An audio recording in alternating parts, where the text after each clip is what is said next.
അങ്ങനെ നമ്മുടെ വിഷു സീരീസ് തുടങ്ങിയല്ലോ. ഒന്നാമത്തെ ദിവസം അങ്ങോട്ട് പോയി. ഇനി അടുത്ത ദിവസം എന്താ ഉണ്ടാക്കുക? അപ്പോഴാണ് ഈ ഇൻവിറ്റേഷൻ കാർഡ് കണ്ടത്. ഒന്നും നോക്കിയില്ല, അതങ്ങോട്ട് പൊക്കി. കഴിഞ്ഞ കല്യാണത്തിൻ്റെ ആണോ വരാനിരിക്കുന്ന കല്യാണത്തിൻ്റെ ഒന്നും അറിയില്ല.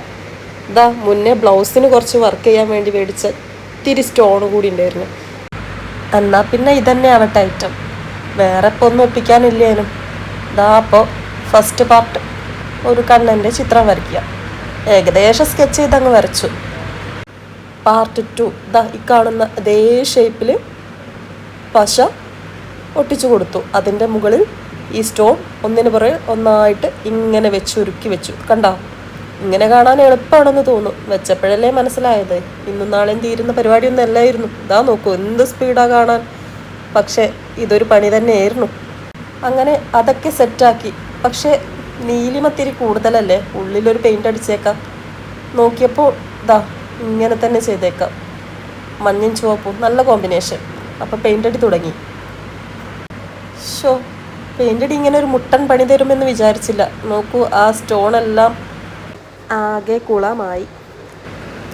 പെയിൻ്റെല്ലാം സ്റ്റോണിൽ കുളിച്ചു. തൽക്കാലം അങ്ങനെ ഇരിക്കട്ടെ. നെക്സ്റ്റ് ഒരു കണിക്കൊന്ന വേണം. സൈഡിലൂടെ അങ്ങ് തൂങ്ങിക്കിടക്കട്ടെ അല്ലേ, വിഷുവൊക്കെ അല്ലേ.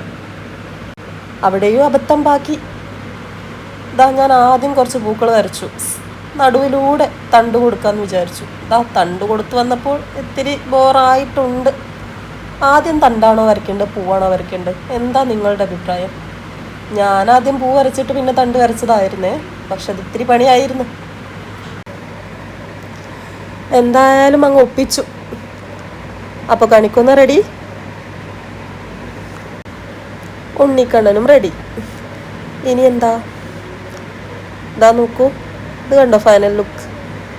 ഉണ്ണിക്കണ്ണൻ്റെ കണ്ണിത്തിരി ഉണ്ടയായി തോന്നി. പക്ഷെ ഇനി അത് പറിച്ചെടുത്താൽ ചിലപ്പോൾ പണി കിട്ടും. അപ്പോൾ ഞാൻ തൽക്കാലം അതങ്ങനെ വെച്ചു.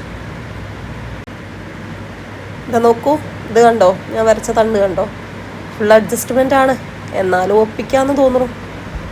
അപ്പോൾ ഇങ്ങനെയാണ് ഏകദേശം കിട്ടിയത്. ഇനി നമുക്ക് പുറത്ത് പോയി വെയിലത്ത് എങ്ങനെയുണ്ട് ഈ സ്റ്റോണുകൾ നോക്കാം. ശരിയായിരുന്നു, സ്റ്റോൺസ് കുറച്ച് ഭംഗിയുണ്ട്. വെയിലിങ്ങനെ അടിക്കുമ്പോൾ അതിനൊരു തിളക്കം ഉണ്ടായിരുന്നു. അപ്പോൾ ചില ഭാഗത്തു നിന്നല്ല അതൊരു കോസ്റ്റ്ലി ഐറ്റം പോലെ തോന്നുന്നുണ്ടായിരുന്നു. ചെറുതായിട്ടൊക്കെ കേട്ടോ.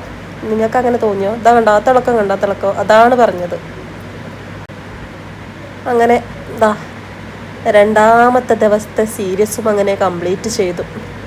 3-നെക്കുറിച്ച് ഞാനിപ്പോൾ ആലോചിച്ചിട്ടില്ല, അതവിടെ നിൽക്കട്ടെ. രണ്ടാമത്തെ സീരീസ് സക്സസ് ആയ സന്തോഷത്തിലും സമാധാനത്തിലും തൽക്കാലത്തേക്ക് ബൈ ബൈ. ഇഷ്ടപ്പെട്ടാൽ ഒരു കമൻറ്റ്, ഒരു ലൈക്ക്, സബ്സ്ക്രൈബ് ബട്ടണും കൂടി ഒന്ന് അമർത്താം.